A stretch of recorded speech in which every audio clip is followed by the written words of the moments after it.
Hello everybody, and welcome back to another video. I thought I might show people who are interested in Victory at Sea that I recently got some reinforcements, including the HMS Hood.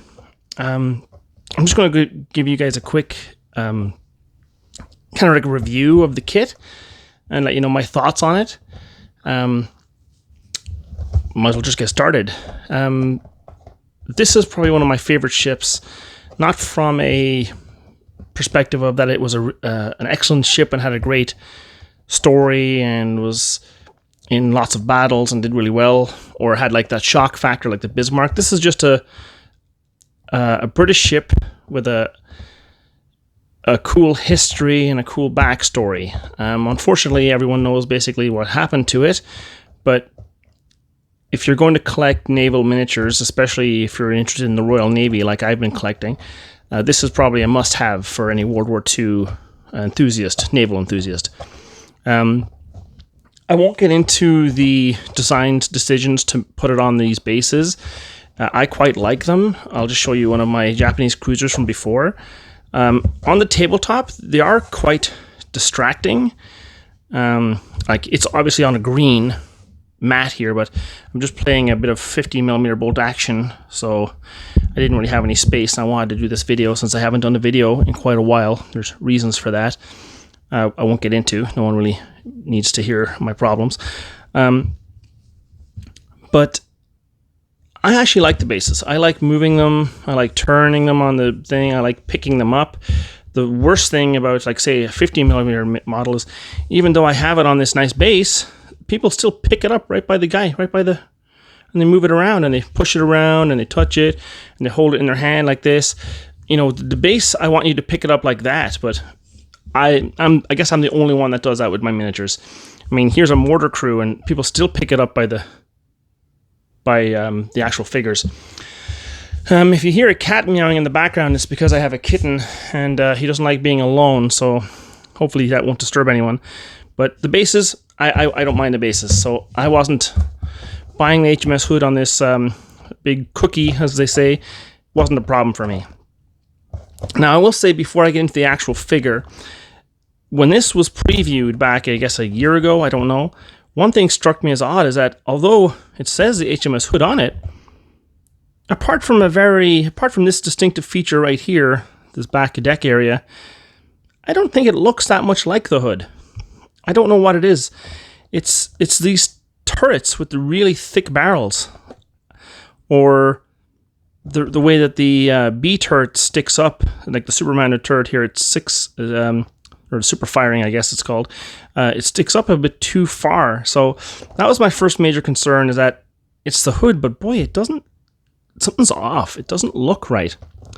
So I did get the model anyway because I'm starting to collect this stuff, and I don't know if I mentioned it in previous videos, but I had a kind of a rough start with this game, specifically, I guess, the starter set.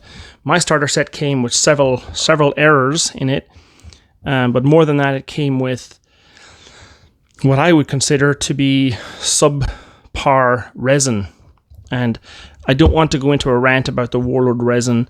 I've seen it a few times now, and part of me wants to love it, but part of me just can't seem to get my head around how they think it must be more economical for Warlord games. And that's a business decision, which I understand, I respect, but for some reason I can't seem to get around it. When I buy this box set and I think of the state of my starter kit, how it came with 3, like not 1, not 2, but 3 different types of resin ships, or ships cast in 3 different resins, I can't help but wonder, what resin am I getting? What state is the ship going to be in? Luckily for me, the Hood came in the white resin from my earlier videos, which I adore, which I think is just, as far as dollar value, you couldn't ask for anything better than that. So when it came in that resin, I took a huge sigh of relief, because it is, the thought of it coming in that yellowy gray resin really struck me as, please God, no, please no.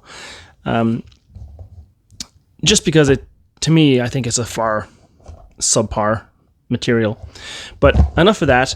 The review on the hood, apart from it not looking quite right, and I didn't know if that was just the angle the picture was taken at, but when the ship did arrive, sure enough, it did look like this. It did look off. And here's the model here. I mean, I'm not a pro painter, and I don't want to be. I want to get figures out and on the table as fast as possible. And this year alone, I think I've painted probably, well, I'll say since COVID, the lockdowns started last March here in Canada, I think I've painted probably 8,000 figures, and that's not a joke. So here's the ship here, the HMS Hood. What I did to negate this weird look is I filed down both the little rim here for A turret and the super firing turret. I filed those down, and it didn't lower it a ton, but it lowered it just enough. I don't know, let me see if I can zoom in there. It lowered it, and you can see a kind of a little bit of a crack there, maybe needs a little bit of filling, but it lowered it just enough where the turret didn't stick up over this, I guess this would be the armored part of the bridge, I guess, or... Anyway, I filed these two down, and I found that it sit in there pretty nice, and now it doesn't look quite as bad. Like, I made a mistake here with the rangefinder, and it's kind of not sitting correctly, but I'll fix that later. But I think it looks a little better. Sorry for the zoom. I figured it looks just a little bit better than it did before. Now, I followed the exact same paint scheme as I did in the previous videos for the Royal Navy, the Prince of Wales, and the other ships. Mainly, like, here's the Leander class cruiser next to it. So the painting is still exactly the same. Nothing wonderful, nothing crazy, but it gets the job done, and I'm happy with it. But it is a monster ship.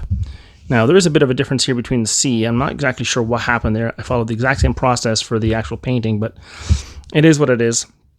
There's even more drastic difference between the Japanese I did. They're a lot lighter. Now, these three bases were painted exactly the same. And I don't know why one is like a much more brighter blue, darker blue, and more of a blue with green tinge. I don't know how that happened. Maybe I didn't shake the pot enough when I was doing these ones. I don't know. But anyway, let's get back on track here. Here's part of my tribal class destroyers. You know, they look okay, but you can see the ship itself looks pretty cool. I like it. But I didn't like it until I did the filing down of A and B turrets, little, I don't know what you'd call them, what they slot into. But it's overall it's a good kit, and if it wasn't for the fact that I got this kit with a coupon, and essentially this kit cost me $13 Canadian with the different coupons, or well, I guess say coupons, but I got codes for rebates or discounts from Warlord Games that I'd saved up. I do purchase quite a bit of Warlord Games products. I feel like, not that I have to, but that it's so rare to find a company that makes wargaming, historical wargaming figures, and they're not afraid to take risks, that I feel like I want to support them as best I can. And apart from the misfire that was the Victory at Sea Battle in the Pacific starter set, everything else has come up pretty good. I do like them, and I do have several more videos planned on their products. Specifically, I did get the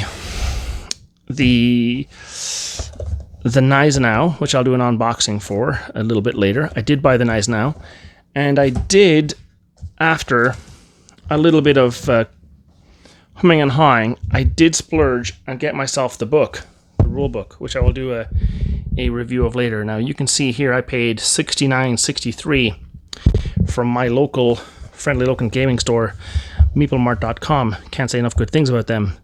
But there was no way in hell I was paying $90 for this book. I don't care how nice it is, but I paid $60. So I'll do a little review on that a little later, but just to say that I did buy that. And I'm just going to end this video on a minor rant. I mean, it is the HMS Hood unboxing, or I guess show off, which I didn't really show off that much. So let me bring him in here a little bit closer to the camera. I did finally, after much waiting, kind of get the debacle that was my starter set fixed, kind of. So you'll see here I have the 3 American cruisers. They finally showed up after many months of waiting for them. Warlord Games did send those to me. They also sent me, out of the Japanese starter set, they sent me the Keigaru Destroyer. What are these? These are the towers, but no actual Keigarus. So thank you for that. I didn't actually get the ships that I was missing, or that I felt were damaged. And I got an extra set of Yagari light cruiser metal guns and bits, gibbons, whatever they are. So although I did get my cruisers after a long time, I still didn't get the actual destroyers, which was kind of annoying. And to be honest, complaining about stuff like this, especially miniatures in a time like these that we live in now, I didn't feel like pressing them on it. So I've basically given up on tracking down my damaged goods from last year. My wife told me to email them back and say they got the correction incorrect, but I didn't have the energy. Well, I didn't. But that's enough of that. I will say that the game, me and my wife, we did play a game of this about 2 months ago that we were planning to upload it to YouTube, but we made so many rules errors in it that after we rewatched it a couple of times, I just couldn't bring it up. I just couldn't put it up on the internet with all those rules mistakes. So I deleted it. And we're going to redo that again here in a little while. And we're going to figure out the rules properly. And we're going to post that up for YouTube. So anyway, this has gone on about 12 minutes. I don't want to take up any more of your time, but I will be back with a review of the Gneisenau, the Victory at Sea rulebook. And then I'm going to move on to something a little different. I have other things in the pipeline that I'm working on. Battletech, if anyone's heard of that. Their Kickstarter goods came in a little while ago, and I managed to paint them up. A little preview here. I have them painted, most of them that came in. That's the one side. And then I have my other ones that I painted. They don't come painted. I just put them in here just to keep them safe. I'm going to do a little showcase on them, maybe a game of that. And I've been on a bit of a buying spree. So I have 28mm Sharps Practice AWI to show off. And of course, I've got several more Victory at Sea ships that I want to show you guys. And hopefully you'll bear with me. It's a learning process for me. It's been a rough while. It's been very tiring, very exhausting, but I am going to try and mentally heal myself by diving more into this YouTube video. If not for you, it's more for me. It's more to show what I've been doing and what I've been up to, just as an outlet for myself. So bear with me. That's a bit of a ramble, a bit of a rant, and a bit of a showcase. Anyway, thanks for tuning in. Sorry for the lack of updates. We're going to correct that. And hopefully you'll bear with us. Thanks a lot.